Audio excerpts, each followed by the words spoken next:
Kenya Itoophiyaa keessatti argamee maalummaan isaa hin beekamne kan lubbuu lammiilee hedduu galaafate maalummaan dhukkubichaa beekamee jira. Dhukkubichi maqaan isaa akka dhaabbanni fayyaa addunyaa fi dhaabbanni fayyaa Itoophiyaa beeksisetti maqaan isaa Marburg virus jedhama. Dhukkubni kun kan nama qabuu danda'u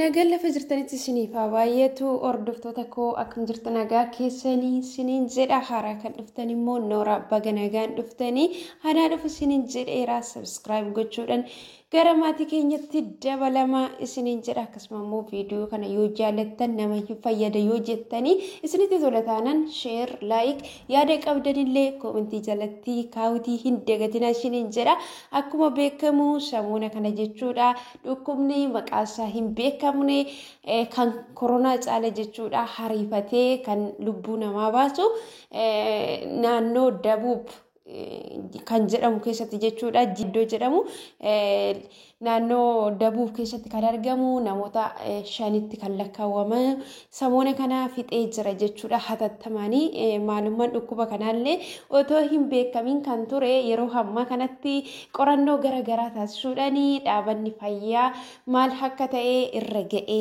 jira waan ta'eef iyyuu kanaaf iyyuu wanti gochuun namoota irraa barbaachisu yeroo hamma kanatti dhaabbanni fayyaa beeksisee jira waan ta'eef iyyuu itti fayyadamaa isiniin jedha obboloota koo kan nama eegu waaqayyoodha garuu waaqayyo nu eega jedhanii karaarra yoo raafan bineensa jala bineensi nama nyaachuutii hin dhiisu akka namaatti namni of eeggannoo taasisuudhaaf qabu of eeguu qaba jechuudha. Kana yeroo isiniin jedhu immoo wantoota garaagaraa wantoota nu barsiisa jedhee to'ii viidiyoo dhufee to'ii asirraan hojjedhu akka isin sodaachisuuf otoo hin taane waanuma kamiyyuu taananii namni hubataanii irraa barata jechuudha. Kanaaf iyyuu waan gaarii ta'e tokko wanta si fayyadu tokko dhaggeeffadhaa ta'uu irraa fudhadhaa isiniin jedha is sodaatina wanta gochuun isinirra jiru bichaa godha wanta namni gochuun irra hin jirre kan gochuu danda'u uumaa keenyadha isiniin jedha.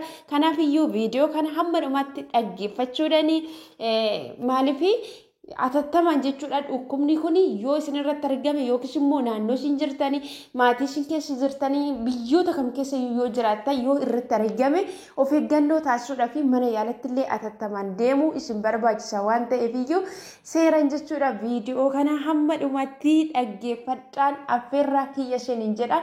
Let's go.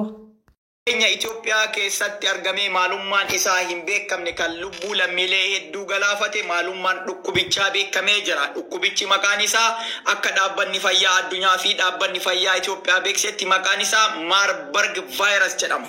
Dhukkubni kun kan nama qabuu danda'u simbira halkanii irraa gara namaatti kan darbu yoo ta'u dandeettii lubbuu namaa galaafachuu isaa parsantii 88 ta'uu dhaabbanni fayyaa addunyaa beeksisee jira jechuudha. Dhukkubichi kun namarraa kan gara namaatti darbu yoo ta'u akkaataan inni namarraa gara namaatti darbu dhukkubni sun hancufaan yookaan dhangala'aa qaama dhukkubsataa keessaa bahu dhiiga haqqee akkasuma walqunnamtii saalaa godhanii gara argitee ispaarmiitiin kan gara nama biraatti darbu ta'uu dhaabbanni fayyaa addunyaa beeksisee jira jechuudha. Dhukkubichi kun wanni gaariin isaa fageenyarraa namatti darbuu kan dandeenye yoo ta'u garuu immoo dhukkubsataan sun haxxifachuu saniin hancufti qaama dhukkubsataa keessaa bahu yoo nama fayyaa irra kan bu'u ta'e nama biraa ni qabaa jechuudha. Dhukkubni kun wanti gaariin isaa immoo dhukkubsataa nama qaama isaa irratti mul'ate yookaan dhukkubni sun qaama namaa irratti yoo mul'ate qofa kan gara namaatti darbu ta'uu dhaabbanni fayyaa addunyaa beeksisee jira jechuudha.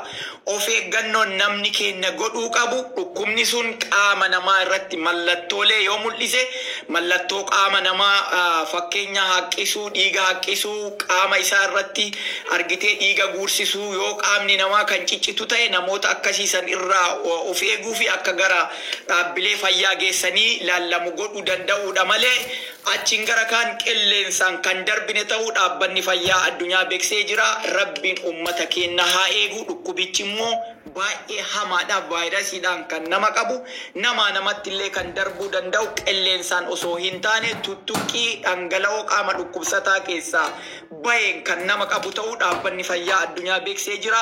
Odeeffannoo akkanaa kana jabaannee uummata keenya bira akka ga'u akka uummanni keenya of eeguu fi dhukkuboonni akkanaa kun immoo dhukkuba hedduu koronaa vaayirasii ol baay'ee hamaa ta'ee fi yaala isaallee akka salphaadhaan kan hin argamne ta'u akkasuma vaayirasiidha waan ta'eef vaayirasiin addunyaa tana irraa vaayirasii laafaaf jabatu jira. Addunyaa tanarraa dhukkubni dawaa hin qabne vaayirasiidha. Dhukkuboonni vaayirasiidhaan nama qaban dawaa hin qaban. Garuu vaayirasii jabatu jira, vaayirasii laafatu jira. Kun immoo vaayirasii jabaa hedduu lubbuu namaa galaafachuu danda'u, dandeettiin nama ajjeesuu isaa immoo parsantii 88 ta'u dhaabbata fayyaa addunyaattu himee jechuudha. Ummata keenya rabbiin haa eegu. Dhukkubni kun immoo dhukkuba tamsa'aadha. Dhukkubni sun qaama namaa irratti mallattoolee yoo mul'ise mallattoo qaama namaa fakkeenya haqqisuu, dhiiga haqqisuu, qaama isaa irratti argitee dhiiga guursisuu yoo qaamni namaa kan ciccitu ta'e namoota akkasiisan irraa of eeguu fi akka gara dhaabbilee fayyaa geessanii laallamu godhuu danda'uudha malee achiin gara kaan qilleensaan kan darbine ta'uu dhaabbanni fayyaa addunyaa beeksisee jira. Rabbiin ummata keenya haa eegu. Dhukkubichi immoo baay'ee hamaadha. Vaayirasiidhaan kan nama qabu, nama namatti illee kan darbuu danda'u, qilleensaan osoo hin taane tuttuqqii dhangala'oo qaama dhukkubsataa keessaa baheen kan nama qabu ta'uu dhaabbanni fayyaa addunyaa beeksisee jira. Odeeffannoo akkanaa kana jabaannee ummata keenya bira akka ga'u akka ummanni keenya of eeguu fi dhukkuboonni akkanaa kun immoo dhukkuba hedduu koronaa vaayirasii ol baay'ee hamaa ta'ee fi yaala isaallee akka salphaadhaan kan hin argamne ta'u akkasuma vaayirasiidha waan ta'eef vaayirasiin addunyaa tana irraa vaayirasii laafaaf jabatu jira. Addunyaa tanarraa dhukkubni dawaa hin qabne vaayirasiidha. Dhukkuboonni vaayirasiidhaan nama qaban dawaa hin qaban.